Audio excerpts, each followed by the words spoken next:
Bonjour, donc je m'appelle Donovan Martinez. Je sors d'un DUT en GMP à Saint-Étienne et là je fais un DUET à Győr en Hongrie. Le DUET parce que j'ai toujours envie d'aller à l'international, j'ai toujours été plutôt ouvert de ce côté-là. Et de plus, je souhaite travailler à l'étranger. Alors la Hongrie, c'est parce que je voulais voir quelque chose de différent et quelque chose qui était peu demandé par les Français, afin d'éviter de me retrouver entre Français justement et m'immerger au maximum dans l'Erasmus. Je voulais pas être à Budapest, qui était une ville trop grande pour moi, et j'ai trouvé dur avec un cadre très joli, très coloré.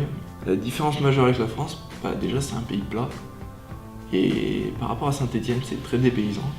Et après une autre différence par rapport à la France, c'est que c'est un pays en reconstruction, suite à la chute du communisme.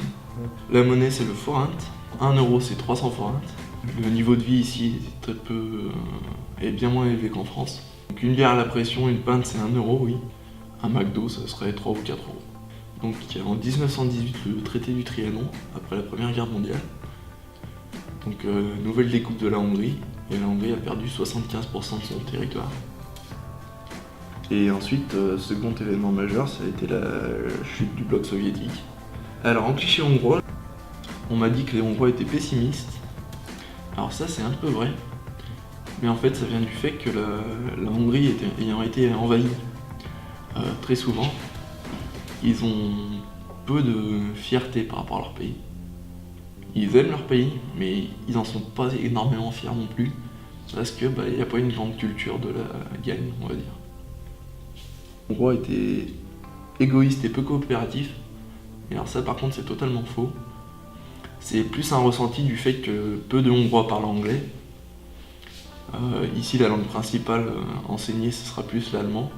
Alors, mes trois endroits favoris dans la ville sont la place principale, donc c'est Széchenyi-tér, qui est juste magnifique, en été avec les fontaines, la statue et l'église en fond.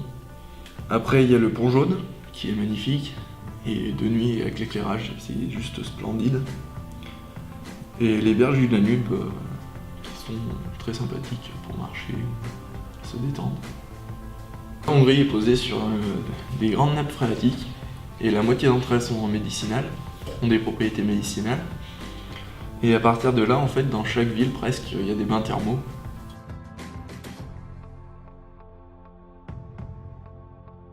L'université propose des chambres étudiantes, d'office déjà.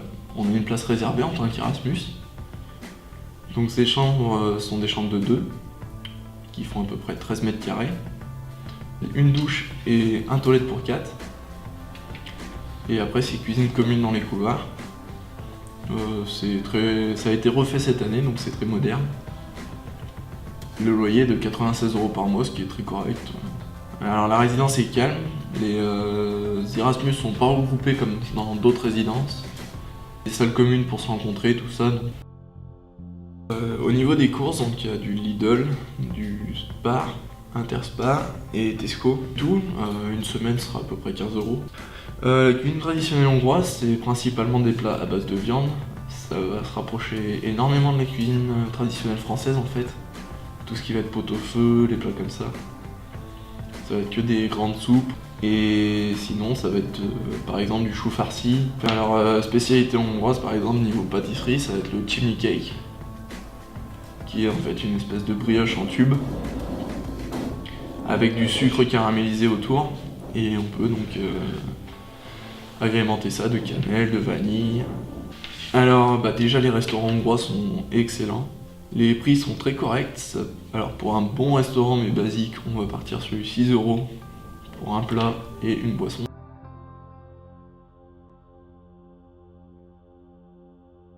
Alors pour les cours, j'ai des cours d'élasticité linéaire, d'études des matériaux, structure métallique, automatisme, du génie mécanique quoi. Généralement on est très peu nombreux dans ces cours-là, ça va être du 3 ou 5. Les profs parlent généralement très bien anglais. Et puis après, même si votre niveau est pas énormément correct en anglais, ils vont être là pour passer du temps à vous expliquer, ça va être vraiment très personnalisé comme accompagnement. Et en hongrois on est 8, donc en sachant qu'on apprend plus la culture hongroise que la langue hongroise en elle-même.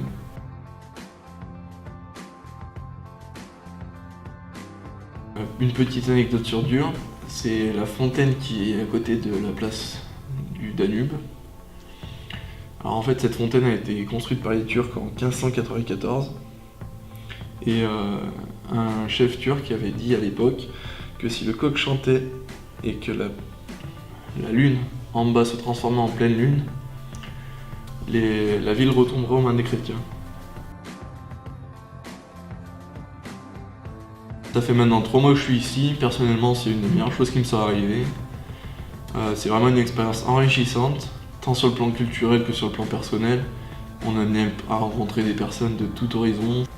Et après, franchement, faut le faire, quoi. C'est vraiment quelque chose qu'il faut vivre. Après, quelques conseils, forcément, une fois que vous êtes à l'étranger, ça va être les conseils habituels. Faut pas être timide, faut pas hésiter à se mêler aux étrangers, c'est vraiment quelque chose qui est génial. Et peut-être éviter de rester entre Français, c'est peut-être pas la meilleure expérience à faire.